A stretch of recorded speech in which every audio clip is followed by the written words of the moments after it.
of you. I am Kanishka.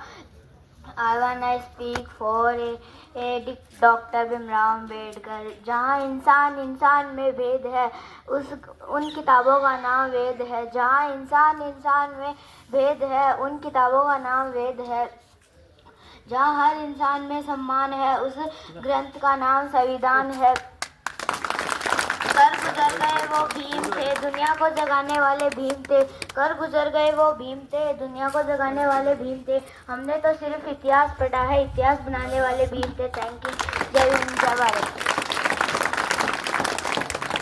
शाबाश बेटा, बहुत अच्छा. Morning everyone, myself Miss Nikita. Today we are celebrating the 134th birthday anniversary of Dr. Bhimrao Ambedkar, so we gathered here. First of all, I want to introduce you about Dr. Bhimrao Ambedkar. Baba Saheb का जन्म 14 अप्रैल 1891 को मध्य प्रदेश में इंदौर के महू नामक स्थान पर हुआ था.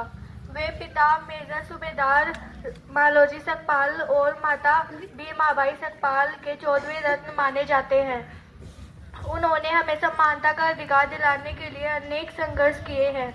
उनकी पत्नी भीमाबाई ने अप्रत्यक्ष रूप से उनका बहुत साथ दिया है. उन्होंने हमें समानता का अधिकार दिलाने के लिए जिन संघर्षों का सामना किया है उनका कर्ज हम कभी नहीं चुका सकते हैं. So for this I want to say a short story. Please listen carefully.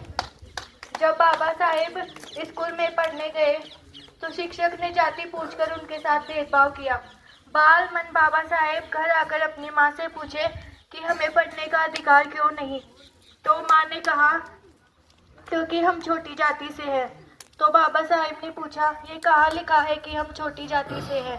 तो माँ ने कहा किसी किताब में लिखा है. तो बाबा साहेब ने कहा कि किताब में तो गलत भी लिखा होता है. अगर मुझे मौका मिलेगा तो मैं इस किताब को बदल दूंगा और ऐसी किताब लिखूंगा जिसमें सबको समान अधिकार होगा, कोई छोटा या बड़ा नहीं होगा. उस किताब का नाम है भारत का संविधान. इसलिए हम उन पुरखों को याद करते हैं क्योंकि उन्होंने हमारे लिए बहुत संघर्ष करके अपनी खुशियों तथा परिवार को भी त्याग दिया था.